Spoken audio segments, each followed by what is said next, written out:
Hey guys, welcome back. I know it's been 2 days since I put a video of us having these adult conversations. Valerie D had put up a video and she was talking about how a lot of people feel like once something bad happens that one side or another feels like saying we offer our prayers or whatever is not enough. I kind of wanted to piggyback off of what she was talking about and say it in a different manner, because she was talking about it as far as a political standpoint.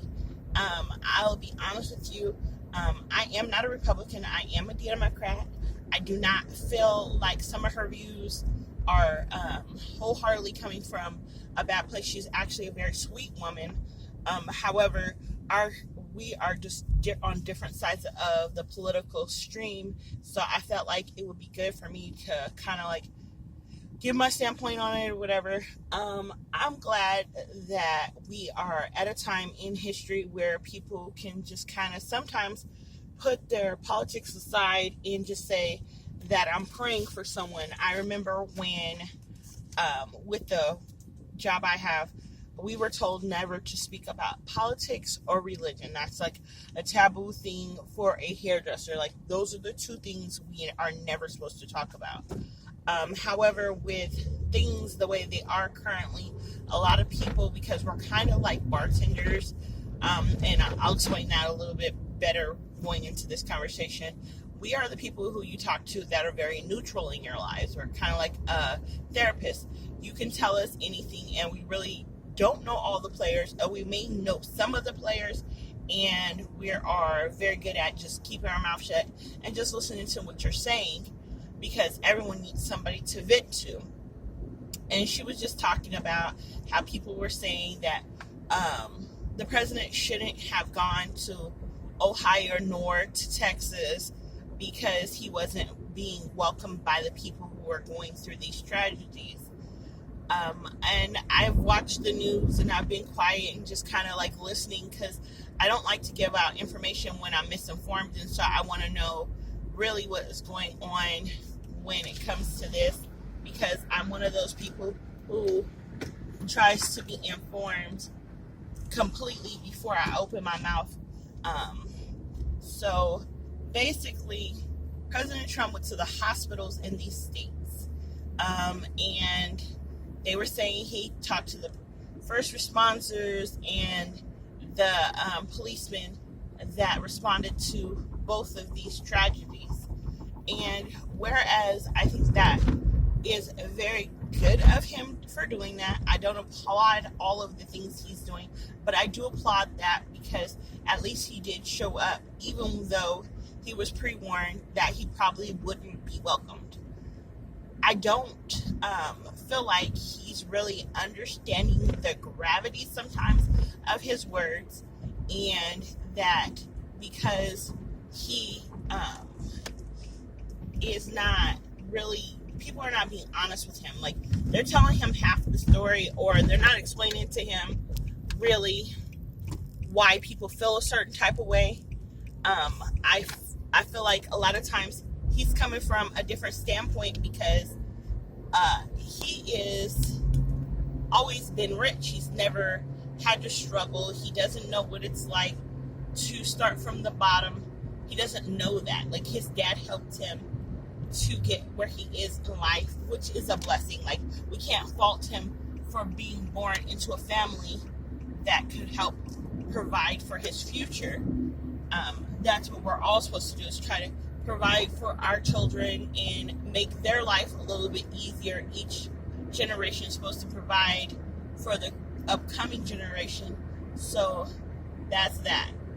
Now, I am so wholeheartedly still feeling so bad for those people in both of those states. And like I said the other day, at this point, we've had enough mass killings that we have literally had one for each day of the year so far this year in our country, a country where people are supposed to feel welcomed and feel like they can become part of society and contribute to society so that they are able to bring something to the table.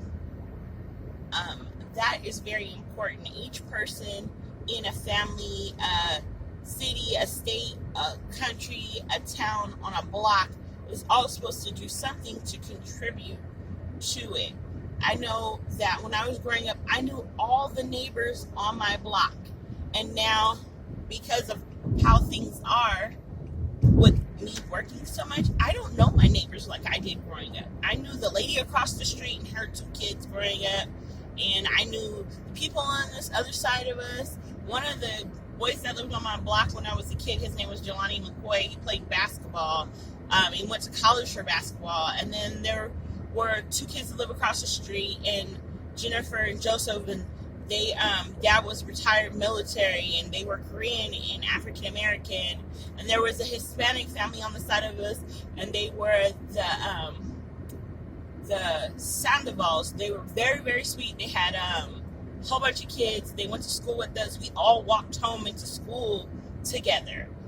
There were people, the McMurphys, they lived up the street, and they were a Caucasian family, and they were very, very nice. They used to fix our bikes, all the kids on the block. They would fix our bikes for us, like if our tires were flat or whatever. And their grandchildren were grown when we were kids, so they didn't have small kids at their house. But if they asked us to pick something about their grass or do something, we did it, and it was no question. If we were walking home and the little lady said her newspaper was where she couldn't reach it, we did it. I just don't know what has happened to that America. And I know that was the 80s and 90s. That was a different time. We had gun violence then. There were gang shootings and things like that. And I was telling somebody the other day, where the gangs have stopped, it's not as many gang violences. Now we have this. So every part of evolution where we're able to combat and get rid of something, here comes something new. I just wholeheartedly was like sitting there and saying to myself, like, why is it that we can't seem to get along? It's only one God. Everybody calls him by something else, but there's one God, and this one God has created us to be like a family. He didn't expect us to be like children bickering over a toy, and that is what we have come to. It's just being children bickering. They say as you grow, a grown-up is supposed to put the things of a child away, and now we are still picking up little childish things like gossiping and things, all of these different things, instead of just sitting down across the table from one another and having these conversations. I think the other day, Valerie and I were messaging here on YouTube, and we were just saying that we wanted to start being able to have an open dialogue from 2 different sides. She's a Native American woman, and I am an African American woman, and we both love this country. I am truly an American. Above all, I'm a mother. I'm an American. I am a Black woman, and I am always like willing to hear the other side, because not everything that comes out of somebody's mouth is garbage. I don't feel like all Republicans are garbage. I feel like there are people who are on both sides that should grow up and do their jobs. This is the time that they all need to go back into Congress and into Senate and sit down and actually do something. I don't believe that guns are the problems, because guns don't shoot themselves. It's people who are the problem. I do feel like we need firmer laws. And I also do feel like per capita, like sometimes they say, oh, these gun laws are not going to help.